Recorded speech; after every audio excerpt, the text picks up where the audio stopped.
Diaries of a Madman. By What Must I Do? Chapter 81. Dreamwalking. I celebrated my newfound freedom by kicking Spike's ass all up and down the training field. He may be as strong as I am, but he wasn't as fast, lithe, big, or experienced. I helped him up at the end of our little session. "That was a nice little workout," I said with a smile, pulling him off the ground. "For you, maybe. Now I have two guys out here beating me around. Your lucky dragons don't bruise, Nav, or I'd make you explain to Twilight why I come home black and blue every day. Stop your bitching. I can get bruises, and I have. I even got half my teeth knocked out one day. Why do you think I'm in my armor right now? Exercise? Hell no. This stuff is pretty light, surprisingly. It's so I don't break anything when the Naga slaps me around. Now that I'm feeling pretty good, you want to go visit my dragon friend?" That got his attention away from his wounded pride. "Can we? Right now? What are we waiting for? We're waiting on us getting some real weapons. He lives in the Everfree, and I'm not going near that place without something to fight with, even if we'll just be flying over it. Leave your shield, I can't carry you, it, and our weapons." We both walked over to where we had left our shit. "Just your sword. We won't be in danger territory long enough to need the crossbow." "Then why are we carrying weapons at all?" "Because I got stabbed in the fucking back in a place that wasn't supposed to be dangerous. I'm not going anywhere unarmed. I'm only bringing my gun and some knives, though. You'll be fine with just a sword." "So, what does that gun do?" he asked as I slung it over my shoulder. "It's a crossbow, but better. And remember, it's one of the things that Twilight doesn't get to know about. Like this trip into the Everfree." My lips are sealed. "Good." I grabbed Spike and slung him over my other shoulder. "Let's go." "Wait." I already had my wings out and was about to take off, but I stopped. "Do I have to ride over your shoulder?" "Unless you want me to cradle you in my arms, yes." "Do you want me to cradle you, Spike?" "It'll only be us that sees it, Nav." I shrugged and pulled him off my shoulder, holding him like a hero holds a lady. "If we get called gay, I'm not denying a word," I said, finally taking off. "PSH. As if any pony would care." "You mean like Rarity?" He just muttered darkly, looking away as we sailed over the forest. About 10 minutes later, I began circling around the cave area, looking for a decent landing spot. "Whoa whoa whoa, this is the Dragon's Cave?" Spike asked, looking down at the place we were about to land. "Yeah, Reginald's cave. It's much nicer inside." "Nav, you don't understand. I've been here before. I know the dragon in there. He tried to kill me." "Spike, why were you in the middle of the Everfree?" "I wasn't about to land just yet, not if Spike is talking about possibly getting killed. It's a long story that involves Aula issues and jealousy issues. Not important. What is important is that I might have accidentally eaten some of his gems and he kinda tried to kill me." "Oh, you're the dragon he was talking about." "When I first met him, he was really paranoid about thieves, mentioning some hatchling stealing some shit and not apologizing for it." "Yeah. So let's just go now before it's too late." I started landing. "I have a better idea. You go in there and apologize like a man. You stole and you will own up to it. If he freaks out, we'll book it and hope for the best. If not, you can ask your questions." "Nav, I'm not so sure about this." He was big and sharp and scary. "And he's also an extremely decorated war veteran that could kill you in an instant if he was really trying. He was probably just scaring you off. Stop being a pussy." By that point, I was on the ground and in no real hurry to take off again. My wings hadn't been moving all too much lately, so they were somewhat sore from the flight. Spike's eyes went wide when he heard a snort of what might have been snoring from the cave. "All right, "Let's go," I said, pulling my gun up and priming a round. I didn't pump it, but I would rather have it mostly ready just in case. I heard him take a very deep breath before starting to follow me. We got to the entrance of the cave before his steps started faltering. I stopped and turned back. "Relax, Spike. If anything bad happens, I'm here." He took another deep breath before nodding. "Okay. I'm ready." I turned back around and kept walking in. I got a few steps before I felt his hand grip mine. I looked down to see him holding onto me, presumably for comfort, and looking every which way as we walked further into the cave. I was tempted to jerk my hand away, but he was still young and there's nothing wrong with a healthy dose of fear. He was holding together well enough, so I let him have whatever comfort he might get from holding my hand. I heard Reginald begin humming or doing something as we walked inside. "I smell a friend," he whispered, slowly pulling out of his bed of jewels. "A friend," and he took a deep whiff before jolting out of the pile and sending jewels everywhere. "A thief." Spike fucking jumped behind me as I held up the hand that he wasn't holding. "Now hold on a moment, Reginald. He's not here to steal this time. He's here to apologize for what he took and maybe explain why." Reginald huffed, blasting the two of us with steam and making me sweat horribly in my armor. "So you say.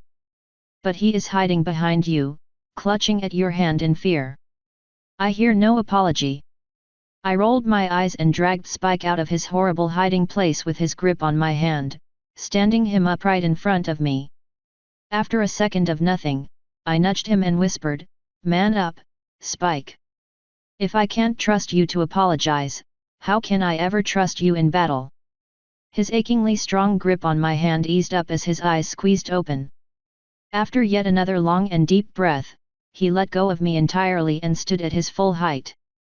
In a voice that was much higher than his normal one, he quickly said, "I'm sorry for stealing your jewels and I'll never do it again and please don't kill me." "And why were you in my cave, hatchling?" I ran away from home. I didn't have anywhere else to go. I didn't think the ponies wanted me and I don't know any dragons. I just went into the first dry place I found in the thunderstorm, and this was it. I didn't know it was some pony's cave." "Some pony," he hissed, leaning in close. "You were the egg from the trade. I hate that treaty. But my name is on it, so I can hardly complain." "That explains why you know so little. Are you still missing a home, hatchling?" Spike slowly shook his head. I live with the ponies." "What treaty? What trade?" "Every few years, the ponies get a dragon egg randomly taken from the horde. The treaty is old and the reasons behind it are unimportant.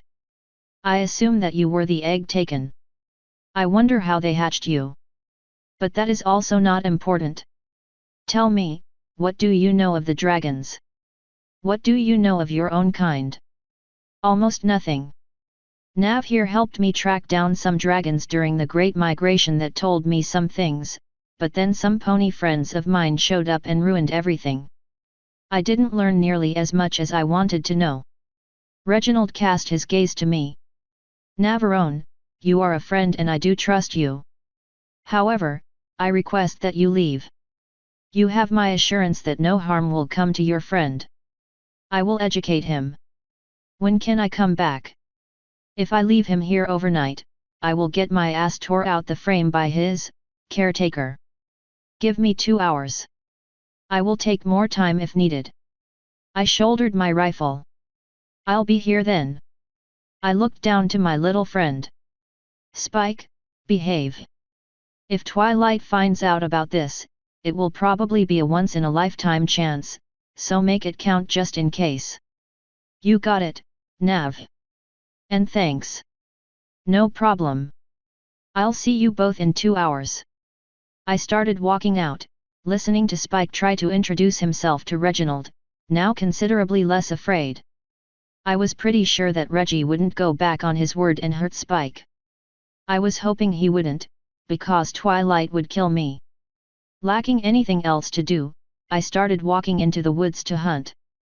With the way Taya was attempting to regulate my diet, I didn't end up with much in the way of meat during that long month. With 2 dragons behind me to cook, I figure I could find something, kill it, get them to cook it, and eat it without Taya freaking out. So into the woods I went, pumping my rifle as I walked. I knew there was probably nothing dangerous for me in this place, but that doesn't mean I like going in there unprepared to fight. Do you know how I've said before that the forest is dark and miasmatic? It's never really a fun time to go into the Everfree, but it's a good place to hunt and you'll always have a surprising encounter or two.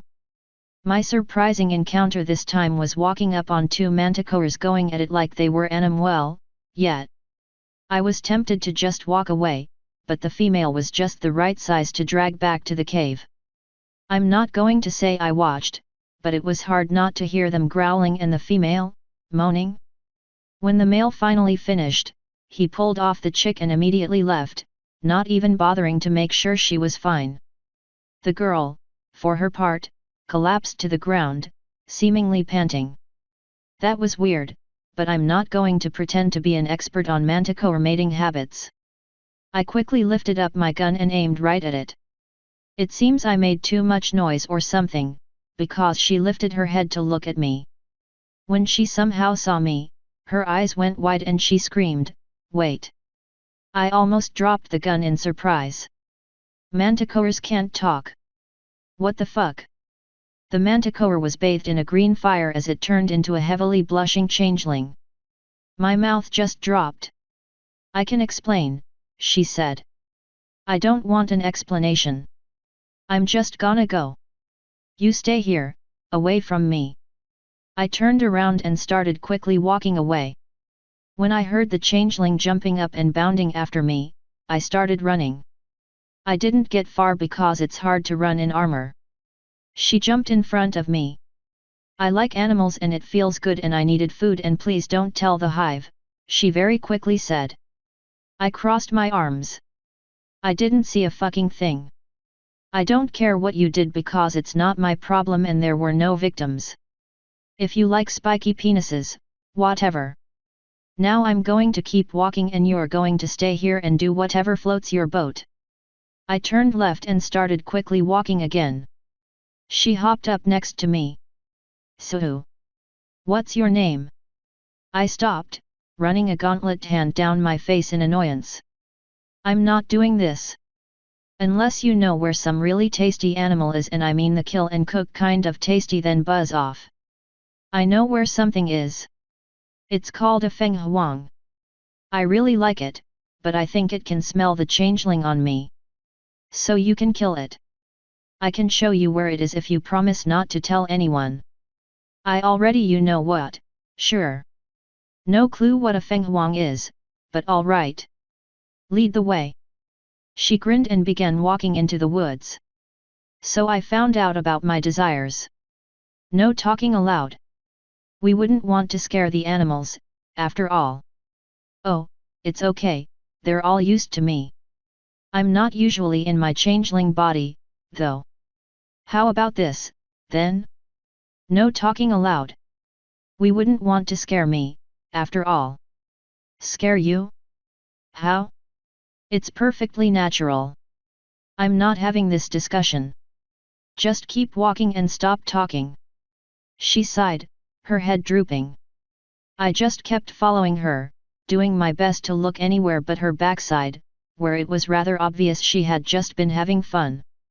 After a few minutes of walking in silence, she said, "My name's Mirror. What's yours?" I sighed and answered, "Navarone." "I'm surprised you haven't heard of me." Her ears immediately drooped down. "I have," she whispered, looking away. That sounded rather morose and not what I was expecting, but I wasn't about to bring that up. Instead I just kept following her, hoping to find whatever it was she was trying to show me. "So how long have you been in the forest?" she asked after another few minutes. "Less than an hour, this time. I've spent a lot more time here in the past." "Look, how far away is this thing?" "Not much farther. Just another half hour." So what brings you to the lovely Everfree? Why don't we just fly there? We both have wings. Animals don't see me anyway, so we can just land nearby, I can go and kill it, and then we can finally go our separate ways and never see each other again. You don't want to be friends. I'm not a friendly person. I stretched my wings, ready to take off. Now let's go. Her little dragonfly wings twitched into life and we both took off. Getting through the trees was a little difficult, but that didn't stop us. When we cleared the top, she changed into a blue jay and started flying in the same direction that we had been walking. I followed her. What should have been a 30-minute walk took about 3 minutes by air. Not having to deal with trees in the way or going around hills saved a lot of time. Soon enough, she began dipping into the trees. I did my best to follow her and ended up on the ground with only a little bit of pain. Getting through tree cover with huge wings is hard. She turned back into a changeling when we were both on the ground and whispered, "Its nest is just ahead, inside the massive tree." I peered ahead of us, toward a tree that I remembered from one of my earlier trips. I do believe it was probably the tallest tree in the entire forest, though I don't remember there being a nest in or near it. "Well," I said, checking my gun, "it was interesting meeting you. Don't follow me and please never talk to me again." I began walking away. She immediately began following me. So I was thinking. After you kill the Feng Huang, my hobby's gonna be a lot easier. Most of the other changelings in the hive are pretty boring, and if I'm going to have a lot of free time anyway, do you mind if I come by your place sometimes to hang out? I mind very much. Don't come to my house. You come to my house, I'll drag you back to the hive and tell everyone there what I found you doing. I guess it's okay if you come to my place instead. I have a home away from home nearby. When can I expect you? How about the weekend after never? I think I'll be free then. Is that one of those weird pony month names? I don't remember that one. I think I'll have time in 3 days. I just need to get the place spruced up a bit first. I can tell you how to get there after you kill the bird for me. Then you wait here so I can actually sneak up on the damn thing. It'll know you're coming. Oh. Right. I'll just wait here. She casually plopped her ass down on the ground. Hurry back. Finally. I continued alone and in silence, the gun at the ready. When I finally cleared the brush and the forest around the extremely large tree, I looked up and started walking around it, trying to find anything that looked like either a nest or a place the nest could hide. As I was doing that, I was counting myself lucky that this tree wasn't an evergreen, because I wouldn't be able to see the trunk at all were that the case. I saw a hole in the tree about halfway up the thing on the side opposite of where I started circling.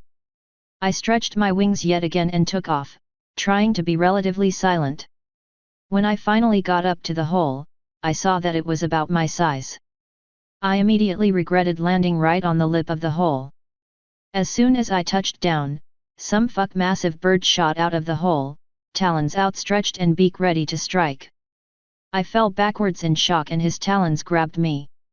Thankfully, his beak completely missed the mark. I don't think he was expecting the weight of a human in full armor, because we began sinking toward the ground at an alarming rate.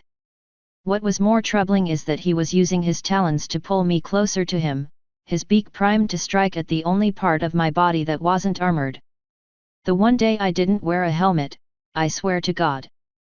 Since I knew I probably wouldn't be able to get the gun up at that angle, I ripped one of my knives out of its sheath and plunged it into the thing's chest.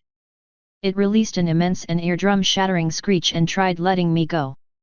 I released the dagger and grabbed onto its talon with one hand while the other held onto the gun, me not willing to let such a priceless weapon break from the height. The height that was, as I found when I looked down, rapidly decreasing. I slid the rifle in its sling around my shoulder as I reached up and grabbed the knife in the bird's chest, dragging it downward and cutting open more of the bird, releasing a torrent of bright red blood onto my head and wings. When my knife finally pulled free, I let go of the bird and shot my wings out, kicking off some of the blood and greatly slowing my personal descent. The bird just started spiraling to the ground. My fall was more controlled, and I landed right next to the crumpled form of the bird that was still slightly twitching. I spat next to the thing's body, a line of blood dribbling down my face. Just had to make it hard, you bitch.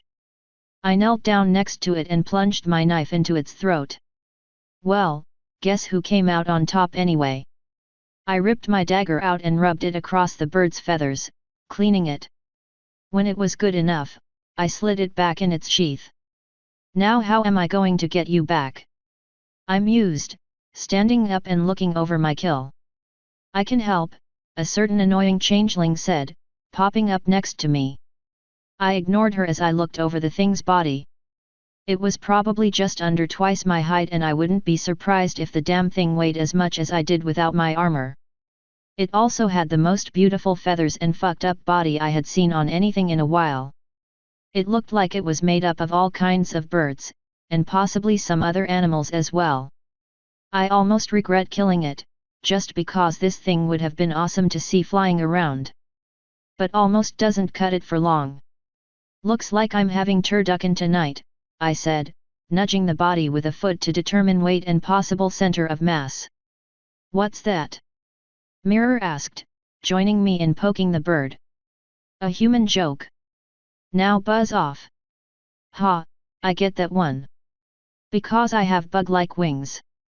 She demonstrated by shaking them quickly, making a low buzzing noise. So how are we gonna carry it back to your place, Navi? I was right on the edge of getting very angry with this little bug. Didn't you say you wanted to get your home ready? I asked, at least trying to stay somewhat pleasant. Oh, I always have time to help a friend. No, I insist. Go home. Right now. Well. If you insist.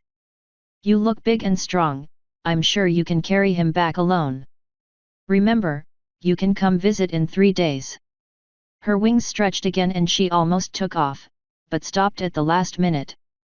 After a second of consideration, she jumped forward and latched onto me, hugging me. I didn't notice her horrible stench until that point, but it flooded into my nose when she touched me. It was nice meeting you, Navi. Before I could do anything, her wings kicked in and she flew off. And she completely forgot to tell me where she lived, thankfully. Here's hoping I'll never see her again. For once, I agree with you, Flo said in my head.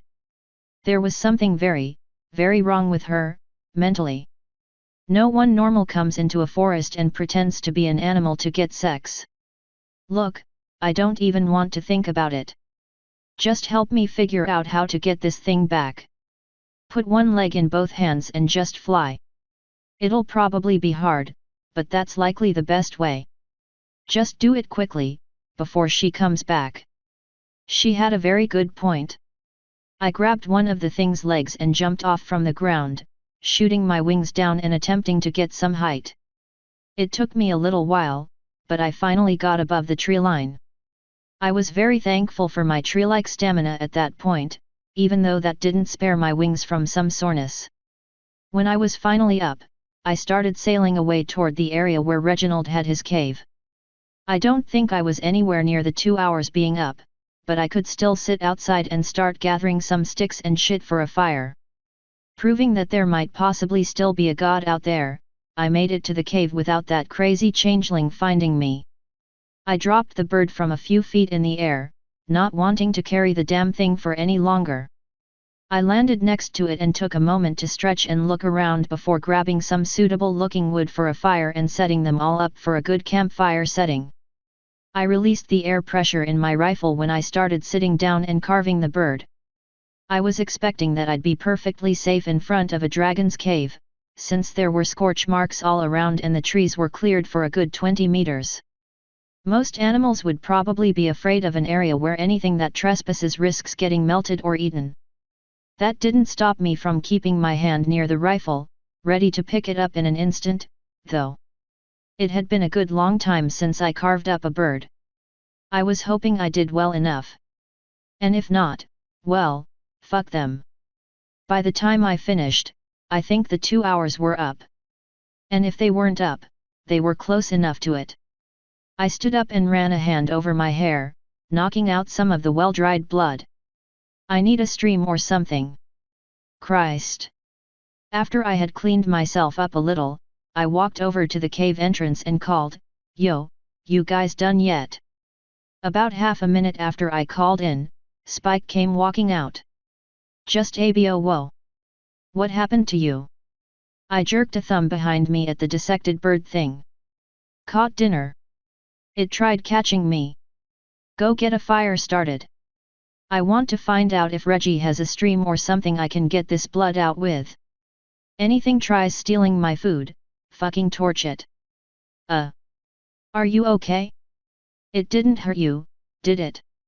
"Nah, I'm good. I just got blood all over me. I'll be back soonish, I hope." "Alright. And thanks for this again, Nav." He explained so much. "Did you know that I have claws? Check this out." He lifted one of his arms and held up his hand. With a loud clicking noise, claws pushed out from each of his digits. They weren't that big and didn't seem that fearsome, but they were a more formidable weapon than his bear, whatever he called them. "That is pretty cool. Just be careful with those things. It would be extremely uncomfortable if they came out while you were pissing." "Yeah. Well, you go get washed up. I finally get to cook meat again. Have fun with that." I walked past him into the cave as he started walking outside. I probably should have warned him about Mirror, but I wasn't expecting to ever see her again anyway. When I got into the cave, I found Reginald looking away, deeper into the cave. Steam was slowly coming from his nostrils. I had no idea what that meant, but it probably wasn't a good sign. "Hey, you all right?" I asked, stopping. "I feel off, Navarone," he answered, spinning his head toward me. Like his eyes went wide. "What happened to you? Were you accosted yet again?" "I'll kill the monster." I was not expecting that reaction. As his anger grew, claws poked out of his hands, his pupils contracted, his tail grew spikes, and his wings shot out. "I'm fine. I went hunting and made a mistake and ended up with blood everywhere. Everything's just fine, man. Calm down." He snorted out a billowing cloud of steam as he slowly calmed, his body reverting to its previous state. "I see. And you did not think to wash?" "The last time I tried going to a river in the Everfree, I ran into a gay river serpent that wanted to spend entirely too much time with me. I was hoping you knew of a stream or something nearby that doesn't have anything dangerous in it." He sank to all fours, shaking the earth and causing a few gemslides in his mountains of treasure. "There is one in the back of my cave." He shot one of his hands out and grabbed me, sitting me on his back. He started walking to the back of his cave without explaining why I was now riding him. As I was saying, I feel off. The dragon, Spike, knows so little. He claimed that there were no books relating to our kind in all of Equestria, or at least none that went into much detail. It seems impossible, I authored to myself only 3,000 years ago. Dude, a lot can happen in 3,000 years, especially when you're dealing with a mortal race. I do not believe it is this race's mortality that is the problem, Navarone.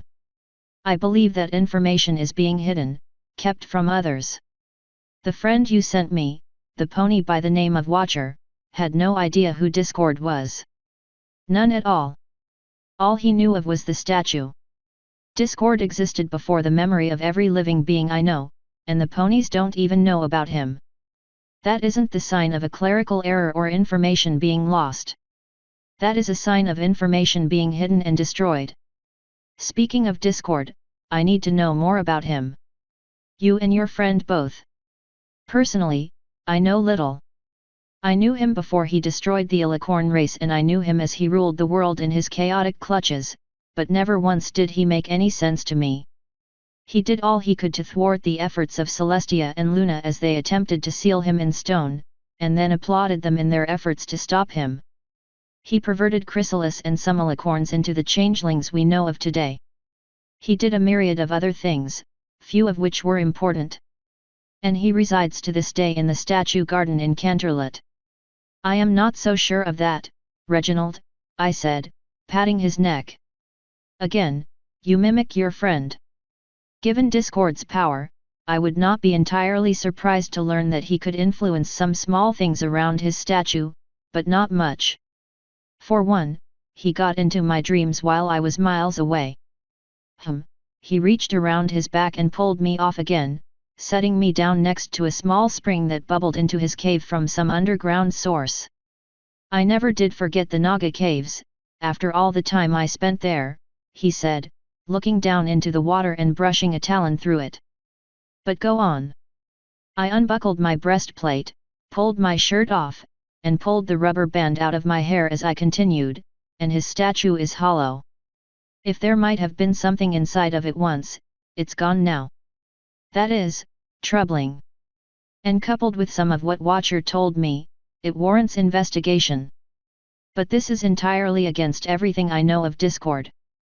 He does not sit back and watch. He is too powerful and apathetic. He would be playing some manner of game with us, giving us some way of winning or knowing he was around. Sitting in the shadows is not something he would do. Hey, I don't know if he's out and about or not. Hell, I don't particularly care if he is. But between you and me, this motherfucker destroyed my entire race. I stopped to dunk my upper body under the water, letting my wings fall in next to me. It was very cool, not quite dipping into cold.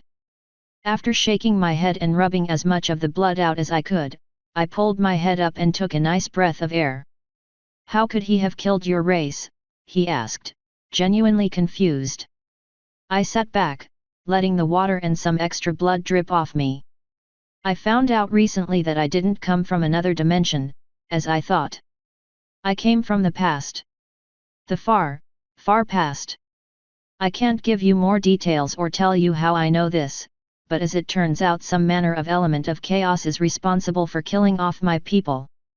And I know from other sources that the same element of chaos is responsible for killing off or imprisoning a group of entities known as the elementals. And you can't disclose those sources. I'm afraid not. And I'd greatly prefer you keep them to yourself, too. If Luna or Celestia learned about what I just told you, uncomfortable questions would be asked. Very well. My silence is assured. However, it is still important that they be told that Discord might be on the loose. I will deliver this information to them personally. Are you sure it's a good idea to tell them without more proof? Yes. They may have more proof that they overlooked because they did not think Discord was active. If it is brought to their attention, they will re-evaluate things. When will you leave? If Discord hasn't moved yet, I doubt he will move soon.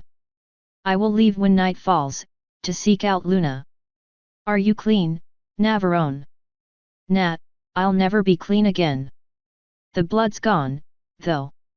I stuffed my shirt into the breastplate and grabbed it, standing up. Ready to head back when you are.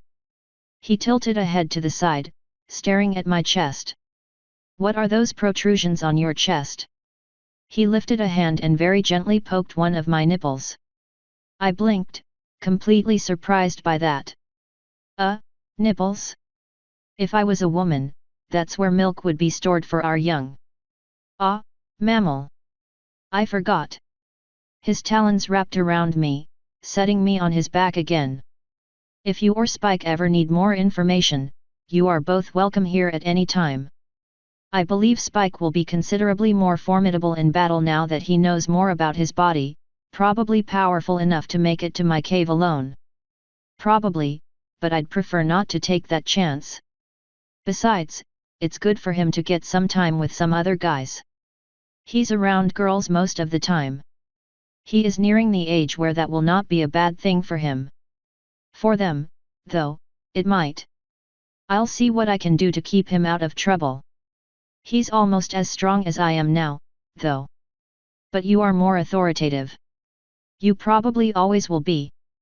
Just make sure he knows who's boss, and there is a good chance he will accede to your will. I'll keep that in mind, I guess. It sounded more like something a dominatrix would be interested in, but maybe it would be useful someday. Reginald continued his walk in silence, his scales shifting under me in a way that would probably destroy my legs if I wasn't wearing armor. I made a mental note to never ride Kumani, if you know what I mean, without my armor. So what was with your reaction when you thought I was hurt, anyway? I asked after a moment of silence. He snorted some steam and answered, when I saw you wounded at the party, I felt a rage I hadn't in a long time. To see a friend of mine cut down so. I've lost several friends over the years, many of them killed in their prime. I do not like it. When I can do something about it, I will. Well, thanks for the thought. I'm finding more loyal friends in this place than I did back at home, that's for sure. Loyalty and friendship given often equal loyalty and friendship received. You have done right by me, so I do right by you. Just remember that lesson, since you didn't seem to learn it at your home. That was interesting advice. Advice I quickly forgot as we got outside the cave and I spotted a familiar changeling heckling a disgusted-looking Spike. God damn it! I quietly hissed, grabbing my breastplate and spreading my wings. I lifted myself off Reggie's back and landed on the ground. Mirror, what are you doing here? I asked as I walked over, ready to drop my breastplate and grab a dagger if she rushed me. I tried to keep the anger and irritation out of my voice, but I don't think I was overly successful. She spun around with a massive smile when she heard my voice. I knew you didn't turn into a dragon. That would mean you're a changeling like me and not Navarone, and that would just be silly. I opened my mouth to ask why she was here again, but she continued, I just remembered that I never gave you the directions. As she said that, she started walking over to me. Spike seemed to grow noticeably more relieved when she was away from him, but I could hear the hackles or spikes or whatever on Reginald's neck start to bristle as she got closer to the two of us. I realized it's pretty hard to describe where I live if it's all one big forest, so I figured you could just meet me at the big tree and I can take you there. So, 3 days. Yeah. 3 days. I'll meet you there. Now, you go prepare. Okay. She didn't move. So who are your friends? I nodded behind her. Spike. I jerked my head to the back. Reginald. Now, you should probably get going. She waved at Reginald. Hi. My name's Eva. Nice to meet you. I blinked a few times. Eva? You told me it was Mirror. I did? Well, that's weird of me. It's obviously not Mirror. She giggled in a way that honestly worried me. Well, I should probably get going. We all watched her for a few seconds before she shrugged. Are you guys having a cookout? I can help. I know all about cooking. A changeling cook? I slowly asked, really wanting to cross my arms. I might have exaggerated just a little. But I can still help. That's quite all right, I hastily said. Spike is an excellent cook. We don't need any help. Oh. Do you need anything else? We're fine. You really should get started on that mess back at your home. I'm sure you don't want me to see anything I shouldn't when I come by. Don't worry, I have nothing to hide from my bestest friend. Right. Still, I'd rather make sure. You know, just in case. She hopped up on her hind legs and gave me a salute. I'll have it done in time, or my name isn't Polly. Reginald snorted, blowing steam toward her. You said your name was Eva, he answered. And Navarone said your name was Mirror. Which is it, changeling? Her entire body spasmed and her face contorted for a moment before the smile returned. Mirror. It's definitely Polly. Say, that steam thing is really cool. Have you ever thought of opening a sauna? Didn't you say you had something to take care of? I interjected, wanting to get rid of her as quickly as possible so I would never have to see her again. Her smile slipped the tiniest bit before she nodded. Yab. Remember Navi, 3 days. Yeah, 3 days. In front of the tree. 3 days, she said yet again, still sounding happy. I nodded to show that I understood. She said it one more time before the smile on her face seemed to give way to a look of horror for a split second. Then she took off flying, speeding away. Welp, glad I'll never see her again, I said, walking over to the fire Spike had going. Nav, what was that? Spike asked, watching Mirror fly away. The most mentally unbalanced person I've probably ever met. I will be doing my best to forget that I ever met her. Reginald walked over to our fire and plopped down on the ground. That is probably wise. Little good ever comes from tangling with crazies. I dunno, Spike said, looking back down to where he was cooking the bird. It seems like we should try to help her or something. Reginald and I shared a look before turning our eyes back to the fire. I wanted to tell him no offhand, but I was thinking of a nice way to say it. Flo decided not to help by saying, he's sort of right. Yes, she might be dangerous. But you should at least make an attempt to help her, Nav. It's the right thing to do. I'll think about it, I said aloud, sitting down next to the fire. Reginald is right. She is crazy and probably bad news. However, she might be helpable. But I know from experience that you can't help someone that doesn't want to be helped. And I also know from experience that enabling someone potentially dangerous like her is a good way to make them keep coming around. If she doesn't want to be helped and we visit her, there's a chance we'll have to put her down to keep Ponyville safe from her. She can't be dangerous, Nav, Spike hesitantly said. I sighed, running a hand through my very long hair. She's unpredictable and potentially dangerous. As I said, I will think about attempting to help her. No promises. He flipped one of the hunks of meat. I'll go with you. Anyway, what was this thing? I've never seen feathers like these. Man, I don't fucking know. It sure didn't want to be eaten, though. I'm not at all used to having prey fight back. Reginald grinned, saying, it takes the fun out of the hunt if the prey is mindless and weak. Though there are few animals that can satiate my hunger any longer, at least without causing an extinction. The downside of growing to my size is running out of fair fights. Sounds nice to me, I said. And constantly being armored would also be nice. I know I wouldn't have been stabbed in the back if I had been wearing this baby. I tapped the breastplate beside me for emphasis. It reassures me that you feel no need to wear it around me, then, Reginald said. But having scales is not all good. It heavily mutes the feel of a lover's touch, for one. And the feeling of shedding them is incredibly uncomfortable. Still, I believe they are worth it. Might have to start stealing some from Spike, then. Reginald actually chuckled. That would be a bad idea, should you ever run into another dragon.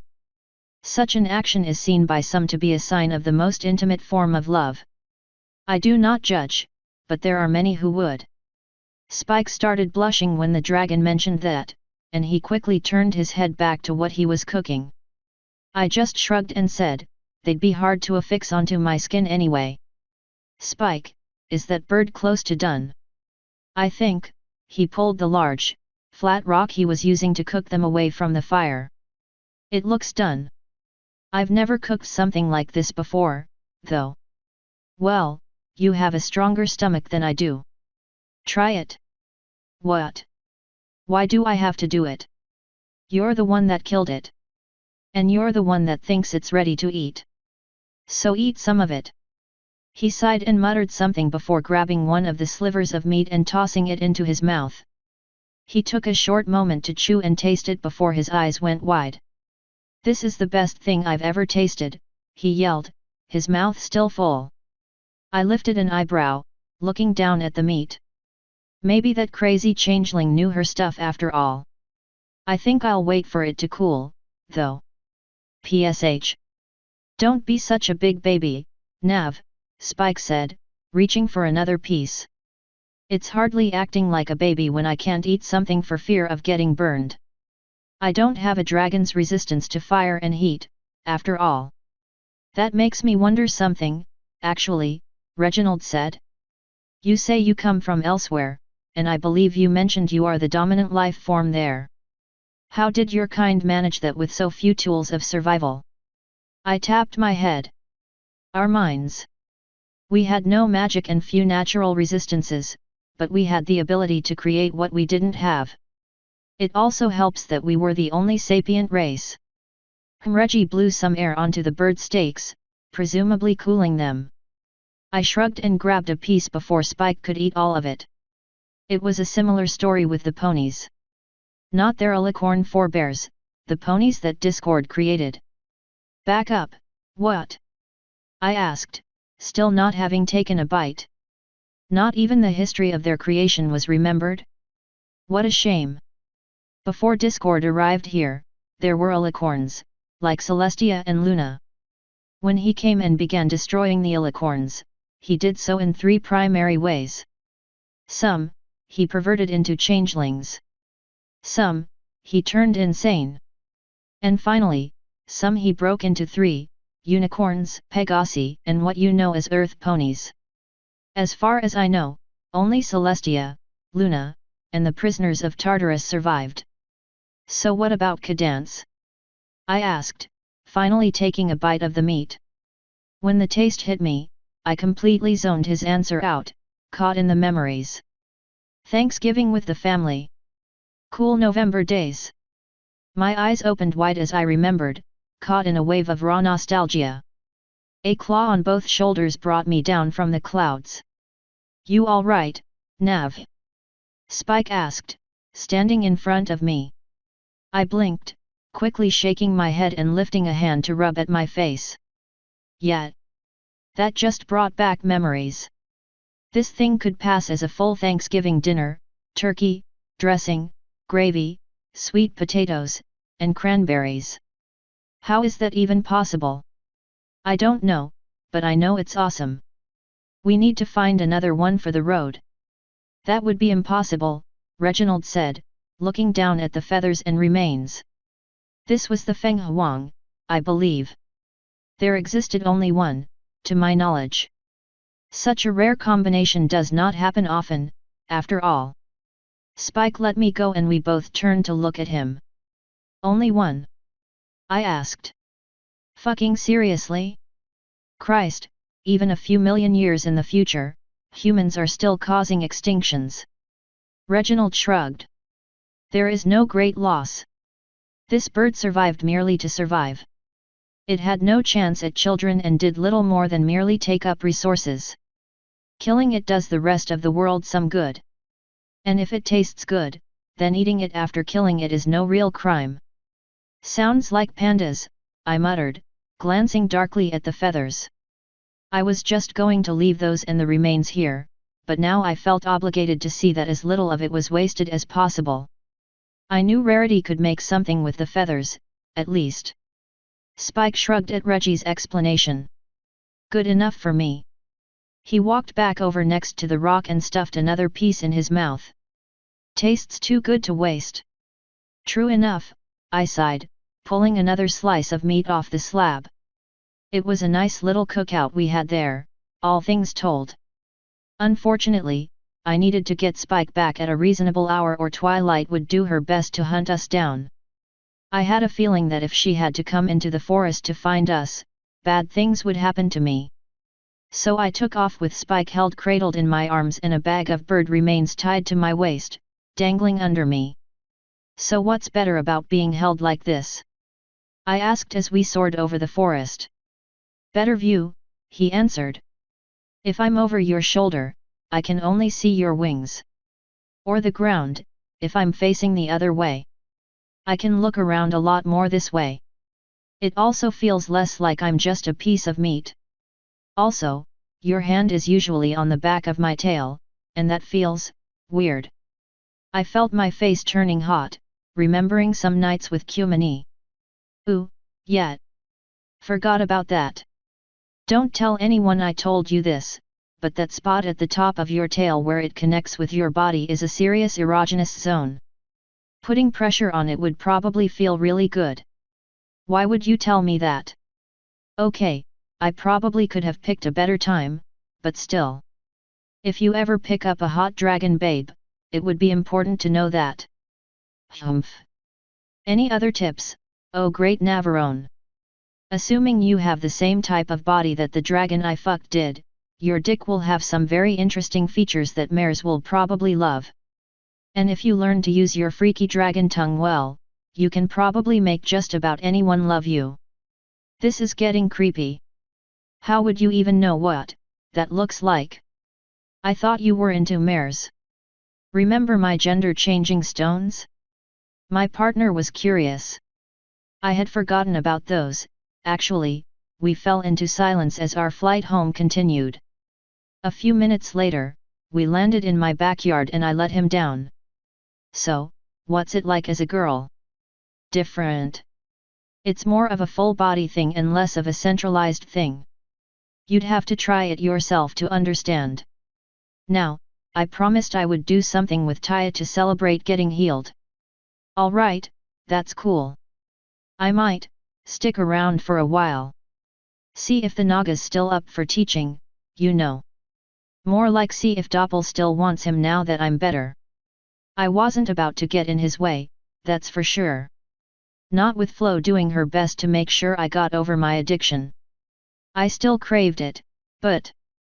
Stay as long as you want, I said. Lord knows I got tired of Twilight's constant bitching. You've been putting up with her longer than I have. I got used to it.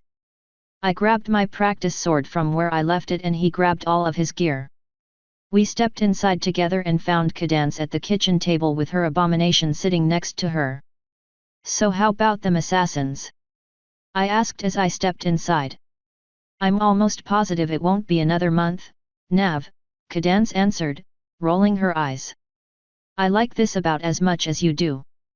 I rarely get to see shining armor and your home was not made for mothers or their foals. Bah! You're lucky I remember why I'm not married to Gilda. You know where Taya is? Did you check her room? I haven't checked anywhere. I just got back, after all. I suppose that's a good first stop. Spike, make yourself at home or whatever. As much meat as we had in there, I wouldn't be surprised if he'd be very ready to do just that. I went on out and up the stairs, looking for my daughter. Her door was closed, which isn't really much a sign of anything. I knocked on it and waited until I heard a muffled, "Who is it?" "Your father," I answered, leaning back and crossing my arms. As soon as she had time to process my answer, the door lit up and flew open. "You still want to do something to celebrate?" "Yes." Before I could see much of anything inside her room, she quickly exited, using magic to pull the door shut behind her. If her room was anything like what I remembered, there was no real reason to want to see inside it anyway. She didn't do much to personalize it. "Well, just let me put my stuff up and change and we can do whatever you want. Or if you can't think of anything, I'm sure I can figure something out. You won't need to change and you're going to need your practice sword. You're also probably going to need your ring. Taya, what do you think the definition of celebrate is? Having fun or doing something fun in the wake of a serious event. And what better way to celebrate than by..." Her horn lit up and I got a small amount of vertigo as we teleported elsewhere. Bonding with my father. We were in my backyard again. "What did you have in mind, then?" I asked, once again crossing my arms. "A fun training exercise. You and me against our teachers." "That sounds somewhat suicidal. I don't know if you remember it or not, but our teachers happen to both be very good at their craft. You've only been training for a month and I've only been training for a few. You really think this'll end well? No one will get hurt, even if we lose. It's just a training exercise, Daddy." I shrugged. "All right. Maybe my ring will be enough of an advantage. If you can deal with the Naga, I can probably handle your instructor. So where are we doing this? Right here, of course. They should be here in a few minutes. Time enough for me to get out of some of my armor for a second, at least. I pulled my gauntlets off and let them fall to the ground, stretching my fingers and letting the sweat hit the cool autumn air. When they were aired out enough, I pulled the rifle from my back and set it up against the house where it wouldn't be damaged in the scuffle. And finally, I pulled my ring from my necklace and slipped it onto one of my fingers. So why this, of anything? I asked. A nice picnic, a walk, or something, going swimming. Why a training bout? Because I like fighting and you like fighting. Is it really so bad to fight together? I don't like fighting, actually. It's a bit dangerous for my tastes. I do it out of necessity, no other reason. Then why are you always smiling when you train with the Naga? And why do you always seem to be in a better mood after a session? I like getting exercise. What should I tell her? That fighting is fun? That the rush of adrenaline you get from combat and murder is addicting? That I've grown to love the thrill of the fight and of not knowing who would come out on top, my life versus theirs? That isn't anything you should tell anyone sane, not and expect them to think you're mentally sound. And it's definitely not something to tell someone like Taya, who has a cutie mark in combat magic but has barely started her career. Daddy, why do you lie so much? Because sometimes lying is the best and easiest solution to some problems. But only sometimes, and it takes a lot of practice to know when those times are. And it takes even more practice to get good at lying. The only ponies I've ever seen that were any good at it were Celestia and Luna. And since they're both 6,000 years old or so, that tells you something. So I lie because it's for the best. And you shouldn't lie because it wouldn't be for the best. That's hypocritical. Doesn't make it any less true. And looky there, our instructors are here. Which is a good thing, because I really don't want to have that discussion with Taya. Fiery Sage and Ames were moving together toward us from the side of the house, presumably coming straight from the front gate. I knelt down and slid on my gauntlets as they closed the distance. So you want to do a team exercise, the unicorn said when they were close enough. He was looking at me, for some reason. That is Taya's plan, yes, I said, pulling out my practice sword. It's a decent enough idea, between her magic and my steel, we should be a good enough pair to deal with most opponents that threaten us. We'll just need some practice to be able to work together. Which I suppose is what this is for. The Naga looked down to Taya for a moment before looking at me. Navarone, I wounded you severely when we first began training. Taya is younger and weaker. I do not wish to risk her health like this. I can solve that, Sage said. I can give your weapons the same temporary enchantments used for duels and arena matches. They'll be completely harmless, but will let your enemy know that he is down. I lifted an eyebrow. Will that work on even ranged weapons? If the ammunition is coated in the magic, yes, he answered. I grinned as I walked over to where I left my rifle. When I had it safely in hand, I walked back. That thing is a weapon? I've never seen anything like it. I'd be surprised if you had. I pulled out the magazine and said, use the magic whatever on these. The Naga snorted. If you are going to be using your ranged weapon, this fight will be over in seconds. I know you are a monster with that thing, Navarone. It defeats the purpose of the exercise to beat both of us that quickly. Your sword against mine, or I will take the day off. I sighed and reloaded the rifle. Fine. It's not my fault that I like winning. Sage was smiling as I walked back to where I had left the rifle the first time. It seems that Naga underestimates me a little too much, he said. I think I would have time to stop any manner of ranged attack from hurting me. It's cute that you think that, I said as I walked back. What about my throwing knives? Can I use those, at least? The Naga shrugged. I've seen you use them. You have to be relatively close to use them, and I don't see them doing much to end this battle, not as small as they are. I grinned and pulled them from the straps around my belt. Would you kindly?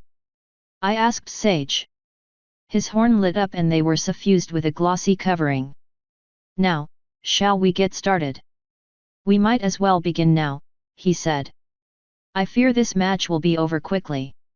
I held out my practice sword to be made safe and the light from his horn consumed it, giving it a familiar shiny covering. The same had already been done to the Naga's giant tree branch that he called a practice sword. Now, making magic safe is somewhat harder. However, it can be done. His horn lit up yet again and he did something. I have no clue what he did, though. After a moment, he bent his horn down to Taya's and did something else. There. Now we should be safe until I remove the enchantment. Why couldn't we do this earlier? Taya asked. Like when Daddy was still in bed so we could stay inside. Because to truly learn combat magic, you have to see its potential for destruction. You had to destroy to learn what you were capable of destroying, what you're capable of doing to some pony else. And you did, with the grace that only some pony with the talent for it could do. Now here we are, in a training bout. Are you all ready? I swung my sword in a little circle, limbering up my arm, and said, "Yet." The Naga grunted. Taya nodded. Very well. I think it would be best if the teams moved apart. Naga, come along. Let's give them some space. Ames set his sword on his shoulder as he slithered away, following Sage. Taya and I were left standing there, waiting. Plan, she whispered. Move in slow and steady. Be ready to take down the Naga. I don't think Sage knows about my ring, so I'll do my best to take care of him. If we lose, we lose, it'll be our first fight together and both of us are novices. I know, Daddy. And good luck. I nodded. I hope we don't need it. I held my sword up in a ready position, already regretting agreeing to this bout. When the other two were finally in position, the magic instructor called out, "Begin." Taya immediately jumped behind me as his horn lit up. I began slowly walking forward, waiting for either of them to make a move. Taya followed me, peeking under my legs and ready to act if something happened. Neither of them moved, aside from the unicorn's horn lighting up. Get ready, I mumbled, hopefully loud enough for Taya to hear. I was going to jump out of the way and I was hoping she'd do something violent to the Naga. I did just that, sidestepping to let her shoot. Thankfully, she pulled through with a massive lightning bolt that hit the Naga in the dead center of mass. And then bounced back, arcing right at Taya. My hand shot out and the metal of my gauntlet attracted the lightning. Normally, that would fry me. Since I was wearing my ring, it shot straight into the ground, frying all the grass in a circle around me with a foot-long diameter. My poor backyard. I stopped moving, Taya moving to stand next to me. He's giving the Naga a shield, I quietly said, watching the two of them. Can you do anything to Sage? Her horn lit up and another massive bolt of lightning shot at her instructor. I saw his horn flash brighter as it repelled straight at me. I grinned and let it hit me head-on, dissipating back into the ground. Use something less noticeable, Taya, I said. No reason to advertise yourself to everyone that's looking. Now let me see.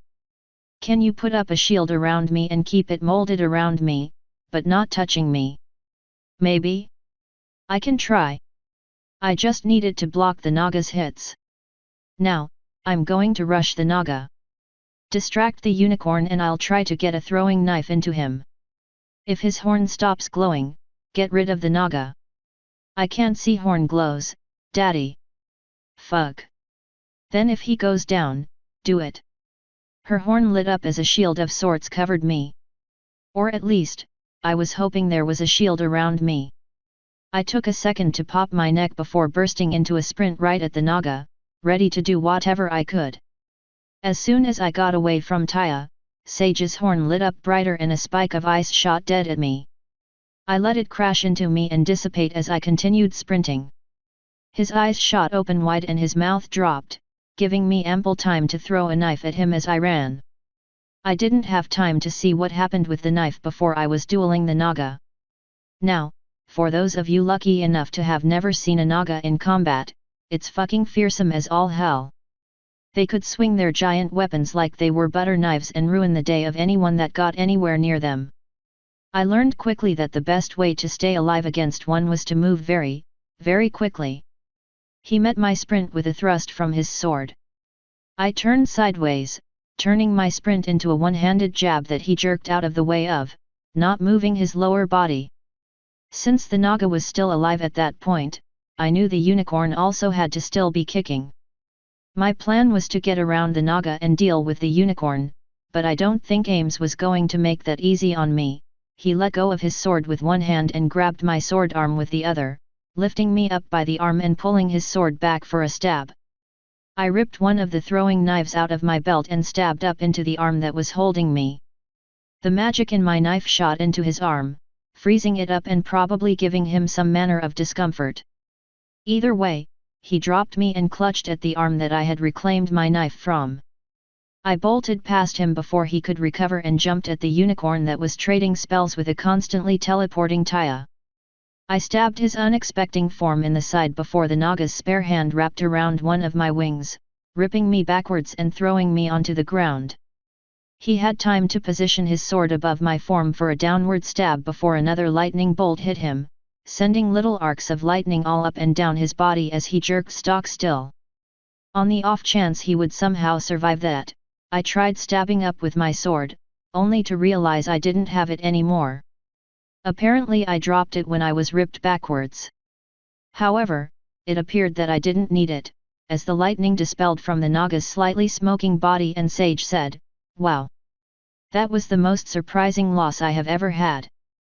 If I didn't know any better, I'd say you cheated," he said, looking at me as I picked myself off the ground. "Trust me, I didn't," I said, grabbing my stick from where it had fallen. "I can't believe we actually won, though." "By all rights, you shouldn't have," Sage answered. "That you did was miraculous. I didn't see any shield around you when the lightning hit. How did you not get hurt?" "I have my ways." Taya joined our little group as the Naga seemingly recovered from his interesting ordeal. "Taya, remember what I said about doing more subtle things? Lightning gives you away and lets your opponent know where you are. However," Sage said, "it intimidates her opponents and can dishearten them to the point where they give up, making killing them unnecessary. That is the standard guard method of operating, and you'd be hard-pressed to find any pony that would teach her differently. I can think of a place. If you say so." No reason to tell him about my combat unicorns, though. I grabbed the throwing knives I used and ray-sheathed them. Either way, that was a good spot of fun, I suppose. "We might have to make this a regular thing." "A regular thing?" Sage asked, looking at the Naga for a second before turning his gaze back to me. "I didn't come all the way here from town just for a single bout, Navarone. We're going to keep going, are we not?" I looked down to find that Taya was grinning up at me. I sighed, my wings sagging slightly. "We didn't do nearly as well in the other bouts."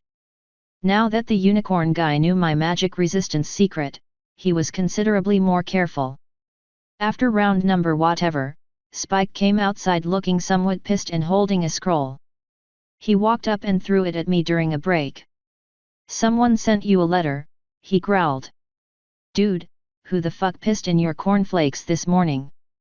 I asked as I picked the scroll up from where it had fallen. I was in the middle of something. And Doppel isn't very happy either. She'll get over it. I pulled the scroll open, immediately noting Luna's seal. I was tempted to toss it aside without reading it, but I figured it might have something to do with the wedding. "Do you still want to learn how to dream walk? If you do, I can begin teaching you now that you're better. I can meet you in your dreams tonight. Also, I want to talk about this wedding. Your favorite princess, Luna. Favorite princess my ass. Spike, you mind sending her a reply for me? I might as well. Not like I have anything else to do right now.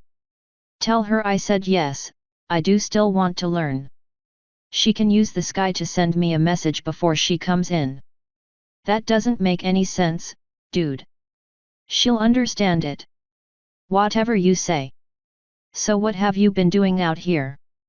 More training. Group training, yeah, I said. We won once out of a lot of attempts. I'm thinking about calling it a day soon.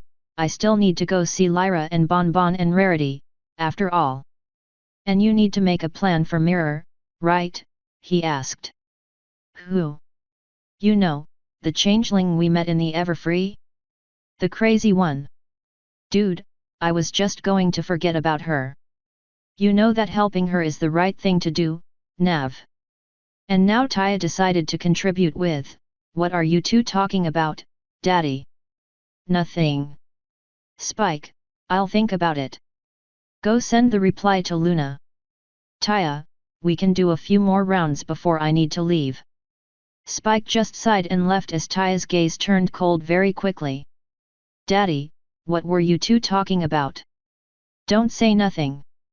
You told me to tell you when you were doing things wrong, and you're doing things wrong. Taya, it is the job of the parents to protect their child. What we were talking about is something that is possibly dangerous and I really don't want you involved. Then what makes you think you should be involved? If it's dangerous for me, then it's dangerous for you. I don't want to be involved. That's exactly what I told Spike. Weren't you listening? You said you'd think about it, whatever it is. Yeah, and I was lying. Actually, I wasn't.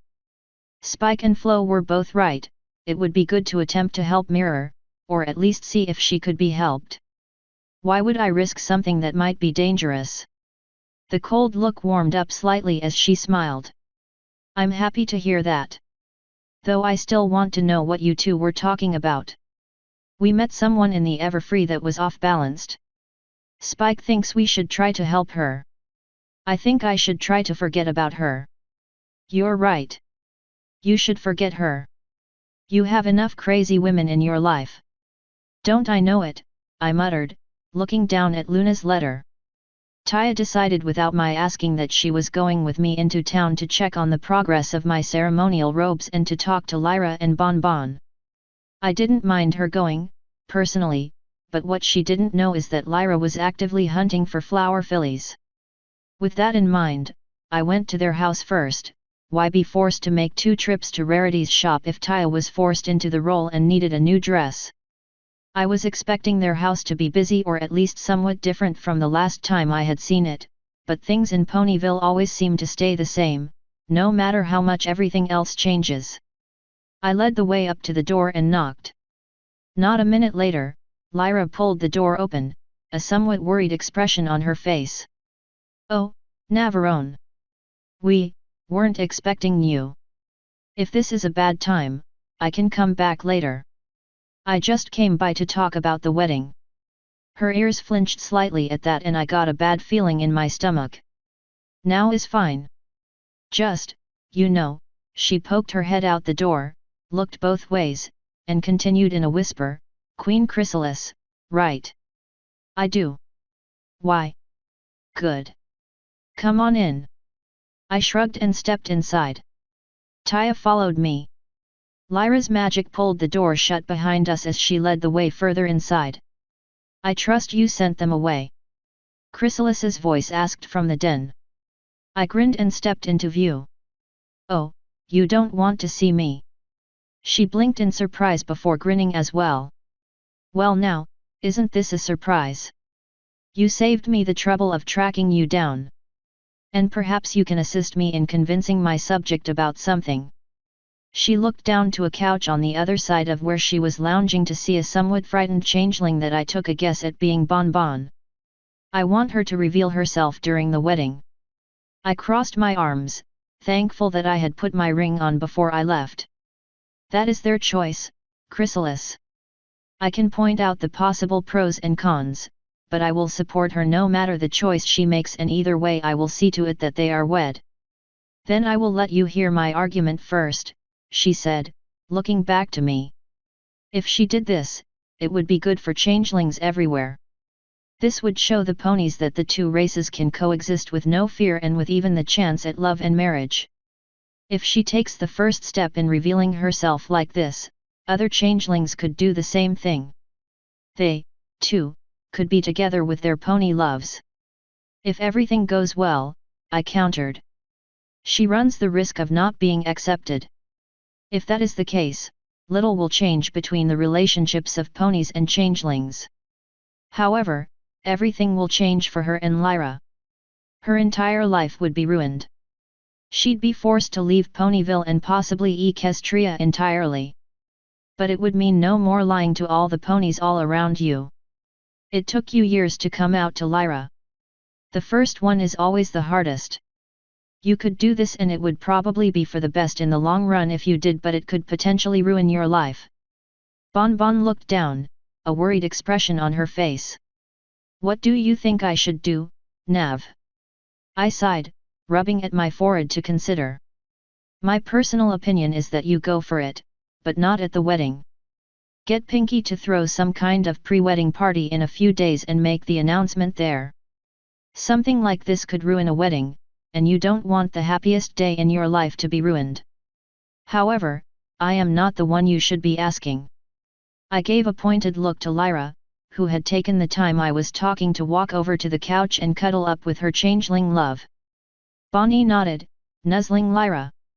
I just want every pony else's opinions before I asked for the most important one. Lyra, what do you want to do? You shouldn't have to hide yourself, honey. If the others don't support us, they can go to Tartarus. I'm here to stay, and as long as we're together, we don't need any pony else's support. I say we tell every pony. Bon Bon sighed and nodded. Then that's what we'll do.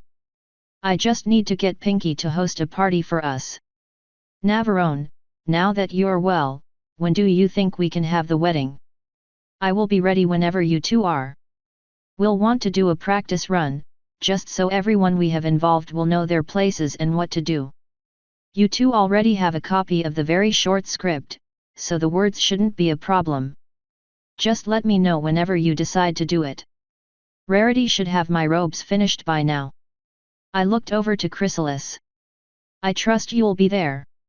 I would not miss something this important, Navarone. Of course I will be there. I'm sure you'll find some way for me to participate. I was about to answer when Bon Bon broke in with, important? It's just a small wedding. My smile only widened at that. Remember how you said you wanted a small wedding? I said. That almost definitely isn't going to happen, no matter what you try to do. Not if you go through with your plan of revealing this, that is.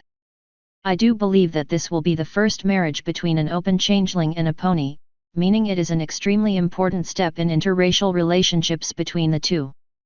I would expect reporters, maybe one of the princesses, dignitaries, and a huge crowd. Her ears seemed to shrink with every word, and I knew I might have made a mistake in telling her that. However, I think you could get away with a small, private ceremony between the two of you before the big, pompous one. You get the small wedding and the knowledge that no matter what might go wrong in the big wedding, you're married either way. She perked up a little at that. I'd like that, she said, nodding. Lyra. Whatever makes you happy. I know you don't want to be a big spectacle, but what they both said is true, this is a big, important event. If you want something to calm your nerves before the big show, I'm okay with that. All right, that's settled, I said. We can do that the day before the big thing, if it does end up exploding in popularity. When do you think you'll have the announcement party? Tomorrow, Bon Bon said. If it can be set up that quickly, of course. I feel nervous about it and I don't want to risk backing out. You'll be there, right? She asked me. I generally make a point to avoid all of Pinky's parties, but an exception can be made in this case. I'll be there, and if it looks like it'll turn ugly, I'll go full royal knight on everyone. That won't be necessary, right? She asked. Not everyone is as forgiving as the person you want to marry, I said. You've been lying to a lot of people for a long time. It's good that you're finally telling the truth, but not everyone will agree that the truth is preferable to a lie. Chrysalis nodded and chimed in, you have little to fear, though. Most changelings that reveal themselves come to be accepted in their pony societies, though they tend to keep their original disguise in case any visitors are less understanding. It concerned me that she only mentioned what happened to those in pony societies, but that wasn't the point here. Lyra caressed Bonnie's face. And if any pony says anything, who cares? Let Nav take care of all the naysayers. We can handle every pony else that is there to support us. Bonbon's fear slowly dissipated in the face of all the support she was getting. She eventually sighed happily, closing her eyes and resting her head on Lyra's legs. It feels good to finally be planning to put this to rest. Well, if you two want to talk to Pinky so she'll have time to get the party together, I'll need to get out of your hair, I said. We can make plans for the wedding after the party, when we're certain how everything is going to turn out. And you might need to get your dress modified, if you want to be a changeling for the wedding. Lyra rubbed Bonbon on the head and nodded up at me. We'll see you tomorrow, then. And thank you, Nav. Thank you for everything. I smiled, finally getting a chance to say a line that I've wanted to for a while. It's what I do. Chrysalis rolled her eyes at my statement and stood. I, too, must depart. I will see the two of you at the wedding. She didn't get nearly as enthusiastic a farewell. When she, Taya, and I got to the door, Chrysalis turned into some unfamiliar unicorn. If any pony asks, my name is Crystal. The cutie mark she had was a crystal, so I just shrugged. When we got away from the house, she continued following us. So what did you need from me? I asked as I started heading toward Rarity's pad. Is it so bad for one friend to want to see another? She asked. I've heard that line way too many times from Celestia for it to have any use on me. You need or want something from me. You are mistaken, Navarone, unless you consider wanting a conversation as wanting something. You forget where I come from and the common denizens thereof. That is, relieving. Maybe you can answer me a few questions, then. Have you ever had changelings go rogue? Yes. There is one right now in the night guard that went rogue. There is nothing I can do to him, now. I do not believe Bonbon will go rogue on me. Okay, how about going insane? Why do you ask? The idea of an insane shapeshifter scares me. I want to know that it doesn't happen. Then I'm afraid I will have to disappoint you. There are some that do crack.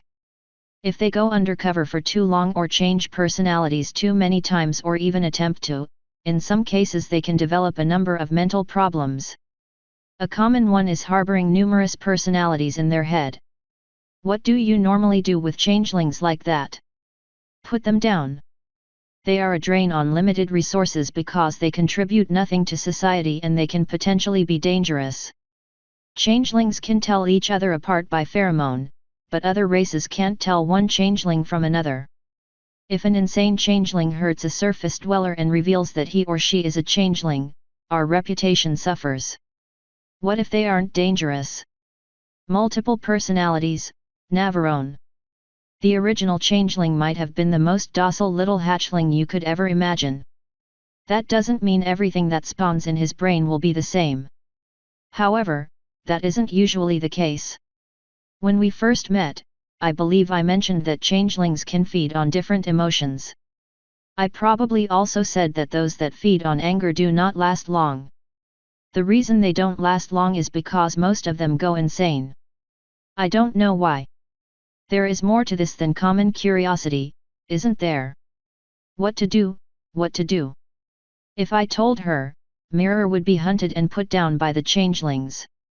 If I didn't tell her, I would practically take responsibility for the changeling and by extension all the actions she did later, even if I didn't choose to help her. Maybe it was my good mood, maybe it was a tiny scrap of humanity left clinging to my soul. Hell, maybe it was just common decency. Whatever it was, I just shrugged and said, not really. This here is my stop. We were already at Rarity's boutique. I pushed the door open and stepped inside, not expecting Chrysalis to follow me. She did, though. This little town is extremely colorful, she commented when she entered the store behind Taya. Nothing at all like my home. You can't enter Rarity's shop for long without attracting her attention, unless she's purposefully avoiding you.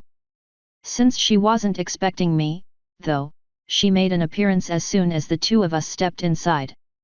I think she would have turned around as soon as she saw me if I hadn't been accompanied by someone she didn't know. Hello, Navarone. How may I assist you and your friend? Not even going to ask about Taya? Geez. I'm here about the ceremonial robes I need, I said.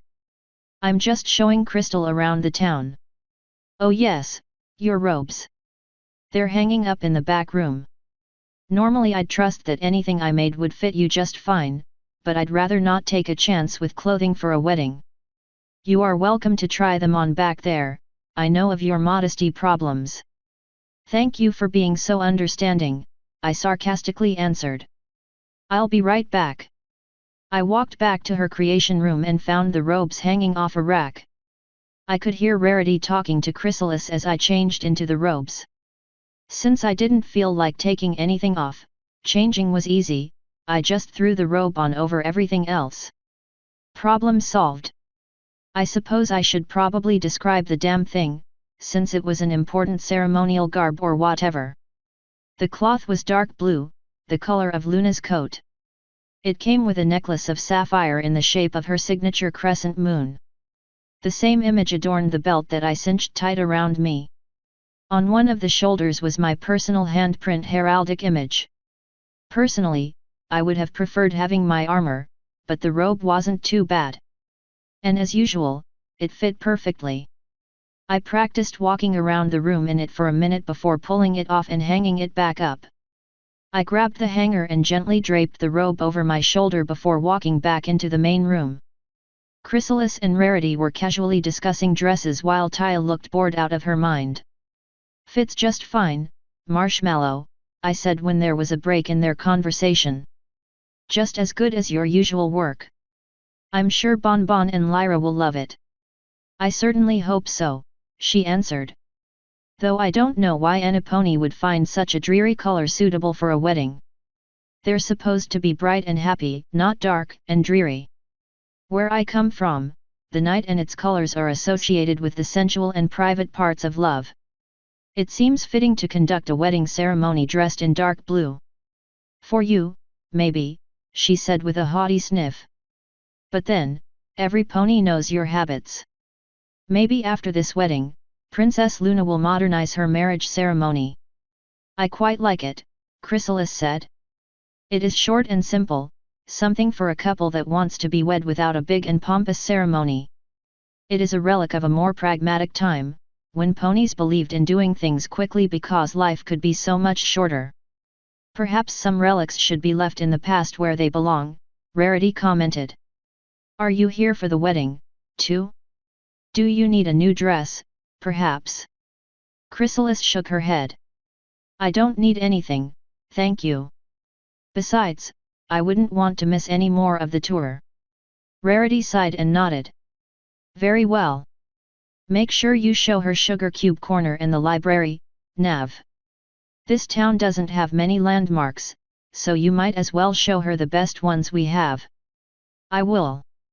Oh, and I believe there is going to be a party for the couple tomorrow. I'm sure you'll be invited. I might be able to make it. My schedule is full, what with the dresses and suits I'm making. It would be a nice break, I suppose. I shrugged. Come or don't. Now, let's get going. Not a lot of daylight left, after all. The other two followed me out, Taya still not making a peep. She hadn't spoken since the two of us had gotten to Bonnie's house. I wasn't sure if that was a good thing or a bad thing. When we were away from Rarity's house, Chrysalis said, "It is growing darker, actually. I do not suppose your house has any vacancies, Navarone. For the one that was kind enough to give me a house in the first place, of course. I suppose that's where we'll head." She smiled as we continued to walk. A few blocks away, I thought of something that might be problematic.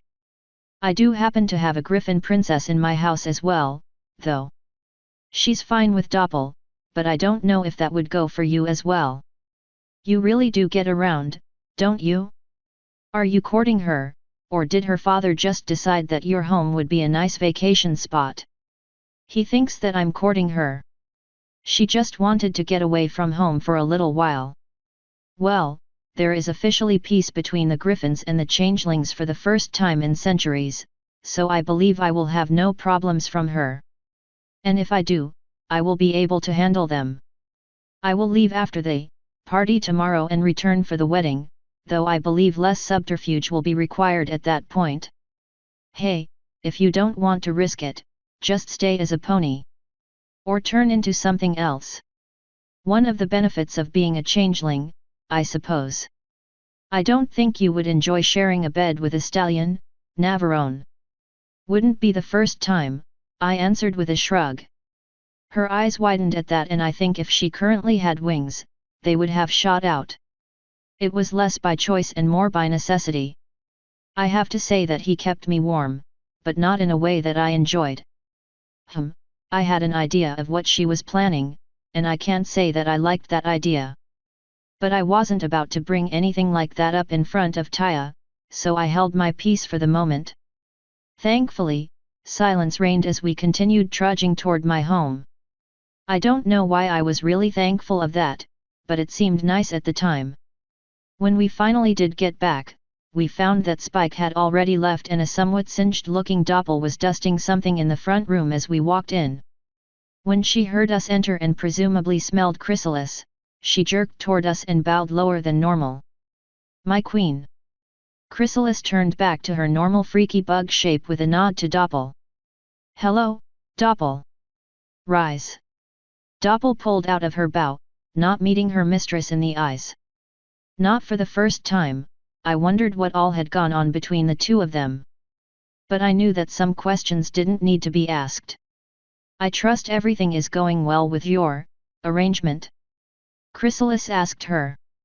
"Of course, Queen Chrysalis. Master orders and I obey." "Excellent." She looked back to me. "Is Cadance still here?" "I am not certain. I wish to bump into her." "She is. At this hour, she is probably in her room with her child. And I'll probably be going to bed soon as well. I rise and fall with the sun, these 2 seasons. Amusing. A night of the night that is unable to stay awake during fall and winter, the times of the year with the longest nights. Yeah, it sure is a hoot. I assume you'll be joining me." Of course. Taya had, at this point, left us behind, probably assuming we would be talking about things she wouldn't want to hear. She was probably upstairs in her room or doing something else. "Then I'll let you catch up with your servant, or explore as you would. I need a shower if I'm going to be sharing a bed." "You're so considerate. Though I haven't smelled anything in over 6,000 years, so it's hardly a problem. Maybe that explains why there's always a funky smell in the changeling hives. I will join you up there shortly." I nodded and went on up the stairs to my room. I found Freaky at the foot of my bed, wagging his little wooden tail when he saw me. An idea came to my head as I got undressed, an idea that I should have had sooner. "Freaky, go and guard the inside of my office. If anyone but me or Taya enters, warn them to back off. If they persist, either start barking or go for the bite. I know you want to be with me tonight, but I have an important guest over that might be willing to go for something in there." He looked disappointed, but he stepped out of my room, his tail dragging. I promised myself that I'd make it up to him, but I knew I would probably end up breaking that promise somehow. I tend to do that a lot when it comes to him. When I got into the shower, Flo said, "Remember, Navarone, you are trying to abstain." "No, I'm trying not to fuck something every night. If Chrysalis is just going to be in town for the night. Well, would it really be so bad to keep her company?" "Yes, it could be bad. All it takes is one dose to risk relapsing into old habits. Then here's hoping she just wants to fucking cuddle." I know I wanted a lot more than that, the cravings were already starting. It feels weird to call something natural a craving like that, but Flo did a very good job convincing me that I was addicted. I was still unsure if I should be grateful for that or not. When I got into my room, I knew the answer to that. The answer was no, I should not be grateful at all. Chrysalis was kneeling on the bed waiting for me in a human body, though she still had her jagged horn and her wings. She got a short black robe from some place and wore it draped about her in a way that concealed as little as possible while still making her look ungodly alluring. Her fangs poked out of her mouth as she gazed at me with a set of nearly glowing green eyes, her silken hair held in place by some hair sticks. She lifted a hand to point at me and slowly flipped it over in a come-hither motion. God damn, was that sexy! I felt my hands loosening their grip on the towel automatically, and I wanted nothing more than to drop it and join her for a night of wild passion. Before I could give in, though, I heard an intake of breath from my head and suddenly remembered what I told Flo. I'm going to regret this so much. Hell, I already regret this. I can't. Her hand fell and she pouted. Am I not pretty enough? Or is there someone else? You shouldn't lead a girl on, Nav. There isn't anyone else. I needed a lie and I needed it quick. Doctor's orders. You can't know how much I want to, though. And God, did I ever want to? She sighed. I knew you had been wounded, but I thought they would have healed you by now. That fucker used some kind of dark magic on me or something. If my heart rate starts picking up too much, bad things happen. That wasn't technically a lie. She sighed, looking down. Oh, very well. Still, can we at least sleep together? I would relish the company. I'm always happy to cuddle. Especially in that sexy body. Flo coughed, whispering, "Are you sure that's wise?" No. But by God, I'm going to get something out of this. She grinned and slowly leaned back until she was lying down. Join me, then. I've had a long day and wouldn't mind getting to sleep sooner. I dropped the towel and she looked up again, her smile growing. When she saw that I was walking over to my dresser, it dropped and she rolled her eyes. I slid on a pair of pajama pants. If I went through the trouble of getting them from Rarity, I was going to fucking use them, and slipped into bed next to her. She sighed as she snuggled up next to me and I wrapped my arms around her. It's always nice to be held, she whispered before going silent. I think we both fell asleep shortly after. I had forgotten about my plans with Luna in the surprise of finding Chrysalis. I wasn't in Flo's glade for a few seconds before Flo pointed up. I lifted an eyebrow before looking up and jerked back, surprised at seeing a message in the stars. Knock knock. I sighed and spelled out, "Who's there?" Luna. Luna who? Nav, this isn't a joke. Can I come in or not? I giggled and Flo sighed in exasperation. Can you put us in a void? I asked her. As the environment began to darken and distort, I left a final message for Luna, "Doors open. Come on in." Flo began swirling her way up my pants again, hugging my body under my clothes. I don't know why she did that instead of just disappearing, but whatever. A few seconds after I told her to come in, a portal of sorts opened in the void and Luna cautiously stepped through. It looks different, she said, looking around. I can imagine.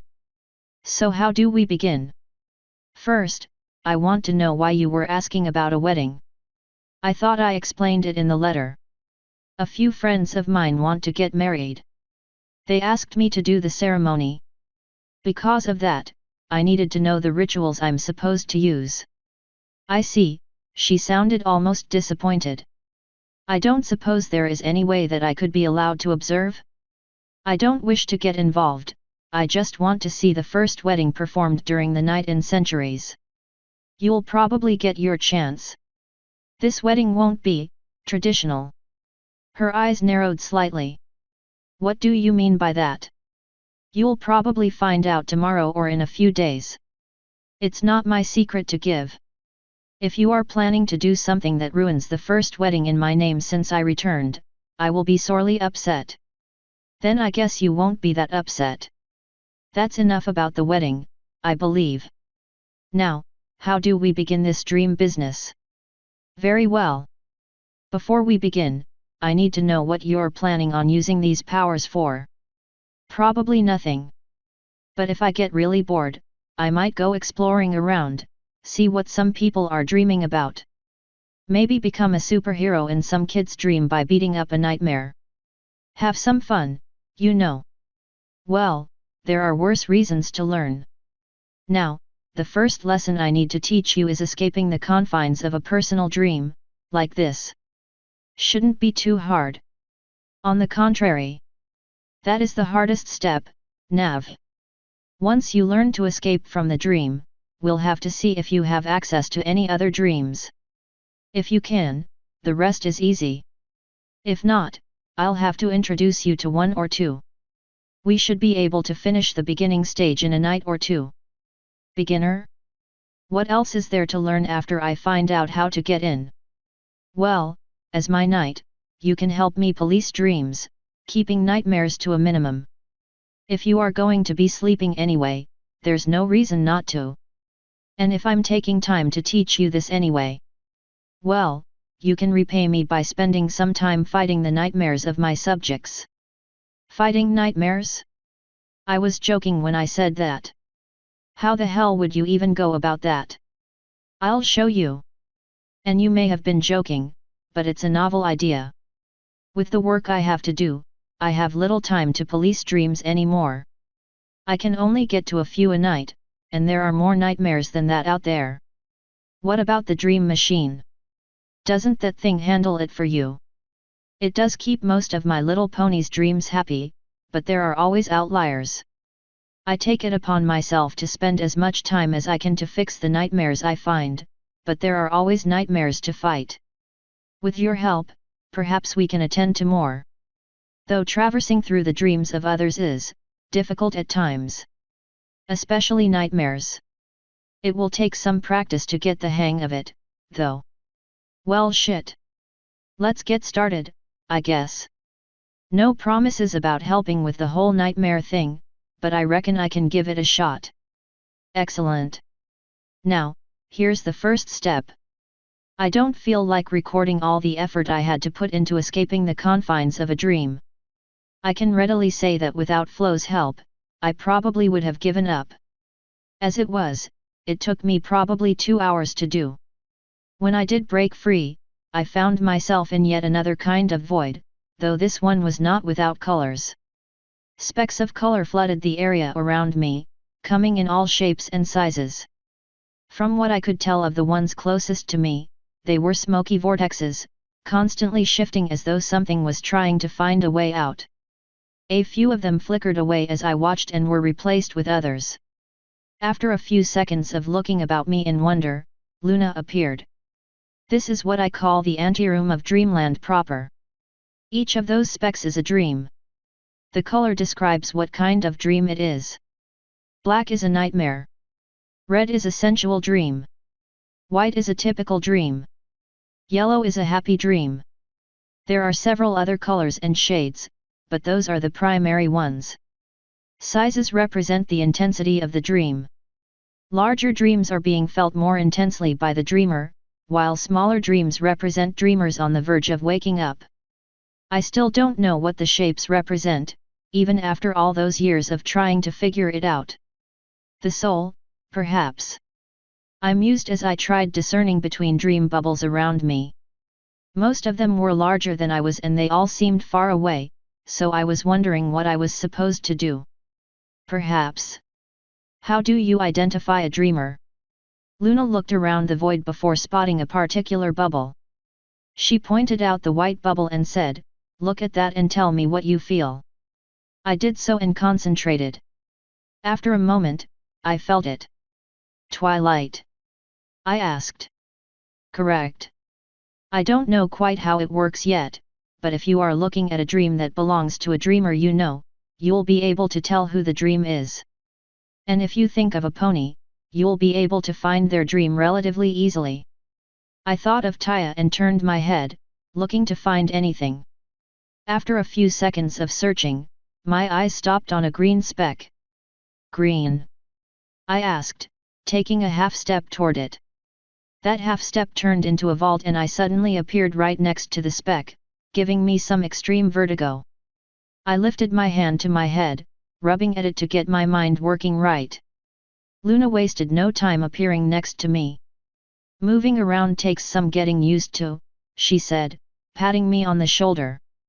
I gritted my teeth and had to fight from jerking away from her, but since she had been behaving, I let her have her moment. "So how do I peek inside?" I asked. "For a normal dream, you just put your hooves or hands, I suppose, on the bubble and brush the smoke away. For a dream that is protected, like mine, yours, or Celestia's, it's impossible. You have to force your way in and hope you don't get expelled, or leave a message in the smoke and hope for an answer." "How do you leave a message?" "Trace lines in it and hope you get an answer. Most dreamers don't know how to reply, or would probably never think to look for one. Will anyone be able to tell if they're being peeked at?" "It's possible, if they see the hole you make. I've never had any pony mention it to me, though." "What happens if you step inside one?" She grinned. "I thought you'd never ask.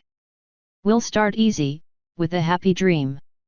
She looked around for one, idly saying, "As far as I can tell, dreams are sorted in the anteroom by distance. As in, the closer you are to the dreamer, the closer their dream is to you when you first break out of your dream. I've never been able to prove it, not that any pony but me cares." "Ah, there's one." She grabbed me by the hand and took a step, dragging me forward an unknowable distance. When we stopped, we were standing in front of a dream that brought some semblance of familiarity to me, but not enough to actually recognize the dreamer. "Let me just look inside to know what to expect," she said, letting go of me and putting her front hooves on the triangular bubble. She gently tore into it and pushed her face against it. She immediately pulled away, blushing. Let's find a different one." "What's wrong with that one?" "You don't want to know." She began quickly looking for another one while I approached the bubble we were standing next to. I did as she had, putting my hands against it and gently opening a hole. I saw a familiar filly sitting on my lap in a giant mound of pillows, gently being petted and called Best Pony. I wasn't wearing a shirt and I couldn't tell if I was wearing pants. I very quickly backed away, pulling my hands out of the bubble and letting it close. When I turned back to Luna, she was smirking, trying not to laugh. "We will never speak of this again," I said. "I told you that you didn't want to know," she giggled. "That doesn't mean it's not your fault. If you'll recall, you are the reason all these damn fillies have crushes on me and are giving me candy that they shoved up their vag first." "What?" "No joke. First few days I was back home after I got stabbed, the school teacher came by with a gift for me. Candy canes and stuff. Doppel was able to smell the lust coming off the stuff and I was able to smell, feel, and taste the juices. That is absolutely disgusting." "What did the teacher say?" "I didn't tell her. All things told, it didn't taste that bad." One of her eyebrows slowly lifted as she contemplated what I just said. Eventually, she replied, "You're joking, right?" "Nope. Doppel and I shared it." She face-hoofed. "Nav, you have a problem. A serious mental problem that you really need to work on. Pot calling the kettle black. That's nice. We gonna invade a dream or what?" "Very well. Since this came up, I have a warning. be wary of stepping into dreams that you are in. You take over the body of the dream apparition, rather than opening a portal and entering. This can lead to a number of interesting events. And it is possible to lose yourself in the dream, though that has only ever happened to me once. Step into a wet dream featuring you. No, though that would have been preferable. Now, let's find a happy dream that doesn't involve you, shall we? I pointed at random, thinking of Derpy. That one work? I asked, my finger stopping at a yellow amorphous blob. It will do. How do you know that pony? Friend of mine. She's a weird one, but about as happy as it's possible to be. Should be safe. I took a step that way and felt less vertigo than before. Getting the hang of it. Luna followed me over as I stuck my hands on the blob and gently pulled it open. Peering inside gave me a glimpse of a landscape that had vast fields of bubble wrap, trees that grew muffins, red oceans, pink clouds, and a sky that was as blue as Rainbow Dash. Yeah, I think this will do fine, I said as I located Derpy and what looked like her daughter Dinky sitting at a picnic in one of the bubble wrap fields. I pulled away and found Luna looking inside as well. Yes, this is perfect. Now, we don't want to be seen by the dreamer just yet. One of those muffin tree copses would be good to hide in. Open a hole and pull yourself inside, looking at the place you want to go. I will appear next to you. I shrugged and did so, widening the hole I made and pulling myself inside. With a flash of an even more intense vertigo, I appeared in an overgrown glade, wondering where I was and how I got there. By the time I shook my head clear, Luna appeared next to me. Tell me your name, she said, looking dead at me. I blinked a few times. Navarone, I said after a few seconds. And where are you? Luna, what are you doing here? She nodded at that for some reason as I looked around. Hell, where is here? This place looks wrong. Think, Navarone. Where were you 5 minutes ago? I don't remember. She grabbed me by the shoulders and forced me to look into her intense eyes, putting a lot of weight on me. Think. Remember the anteroom. Remember the void. Remember the dreamscape, the bubbles, and the colors. Remember why I brought you here. Perhaps some of the sanity in her eyes transferred over to mine, because I slowly felt something chugging in my brain. What she was talking about brought memories to my mind, half-forgotten dreams in a realm that seemed mad, but slowly grew more sane as the thoughts filtered into my mind. Finally, it kicked. This is a dream. Derpy's dream. Luna grinned and the legs on my shoulder fell onto my back as she pulled me into a hug. I knew you could break free. Yes, yes. Now let me go. She sighed and pulled away, falling to the ground. Why didn't you warn me that would happen? I forgot. It's been so long that it happened to me, I didn't remember it could happen. It gets easier with practice. But now that I think of it, that might have been why I didn't want you to enter a nightmare first. Flo sniffed. If she had done that, I would have woken you up. I was just about ready to step in as it was. Well, here we are. Now what? The hard part is over. You have all the powers you have in your own dreams. All it takes is applying them. I decided to pull something out of reality and realized that I had only eaten once during the day. I shrugged and pulled a grilled cheese sandwich out of nowhere, biting into it. What is that? She asked, tilting her head. Grilled cheese, I answered between bites. Best one I've had in ages. She reached over to my hand and nipped part of the other side, tearing off a chunk and pulling back. I rolled my eyes and tossed the remains aside. It disappeared before hitting the ground. After she had a chance to actually taste it, she hastily swallowed. It's glorious. How do you make it? Put cheese on bread. Grill it. It's grilled fucking cheese. The name tells you how to make it. Now, what else do we have to do here? We could greet the inhabitant, but I try to never interrupt happy dreams. The appearance of an outside element could ruin it. So we leave and look for another one. That would be wise, yes. This is an interesting dream, but it is hardly the most unique I've seen. Escaping these dreams is the same as escaping your original one. I sighed and began attempting to break free again. It only took me half an hour this time. When we were back in the void, I turned to Luna and said, "So what happens if I'm in a dream and they wake up?" One of three things. 1. You wake up. 2. You return to this place. 3. You return to your dream. It seems to be random. I'll keep that in mind. So, shall we find a less pleasant dream? It would be wise to continue getting experience in the pleasant ones, Nav. Just getting in and out of a dream in optimal conditions is difficult for you. I would not want something like that to happen in a nightmare. I didn't say we should hit a nightmare. I said we should hit a less pleasant one. But hell, I learn best under pressure anyway. What's the worst that could happen? Nightmare Moon is the worst that could happen. I will not lose you as I lost myself, not to something that can be avoided. She took a deep breath before expelling it violently from her nose. Now, let's find another yellow one. There is much training to do and the night wanes. We've only been here for a few hours. She shook her head.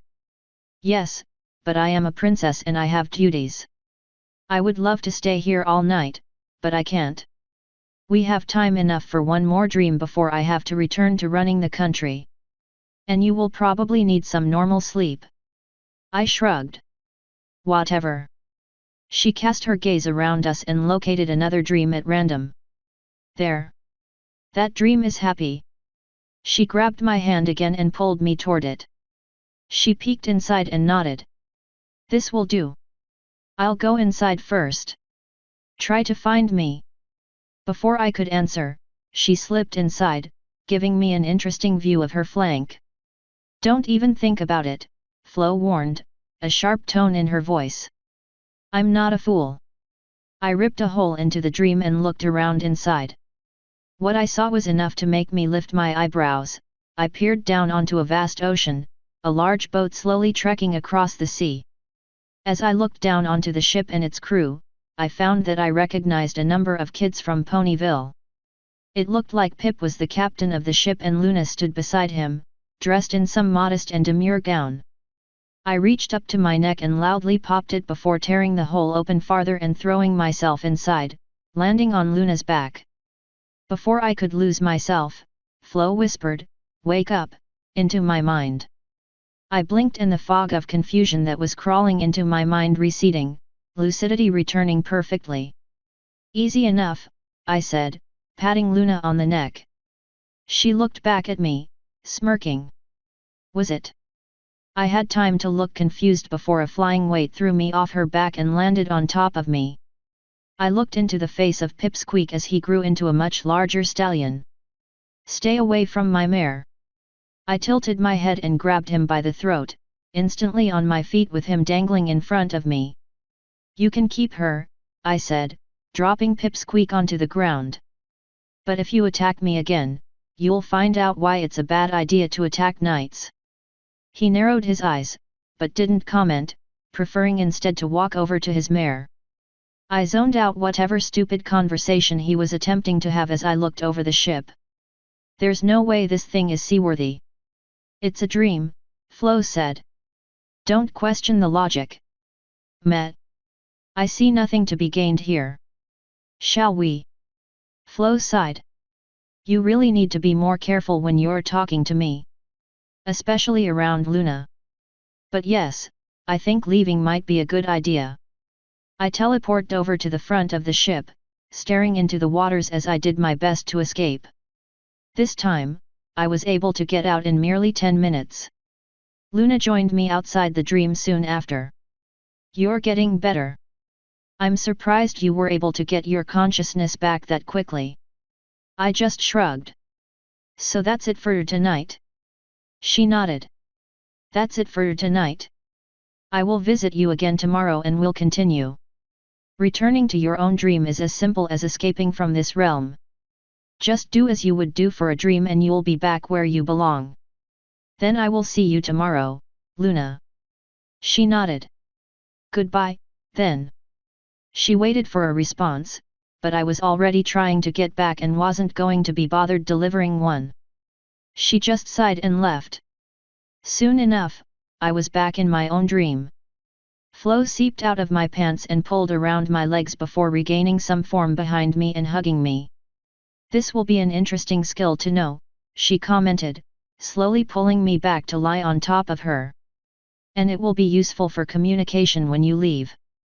If you ever get separated from anyone on the ship, just wait for them to fall asleep and break into their dream. Yet. Though really, I'm just learning so I can fuck around. I know. Now, you need to get some rest. I believe you'll probably be waking up soon, and you have a very busy week ahead of you. Sadly. It just keeps happening, doesn't it? You know you love it. I just sighed.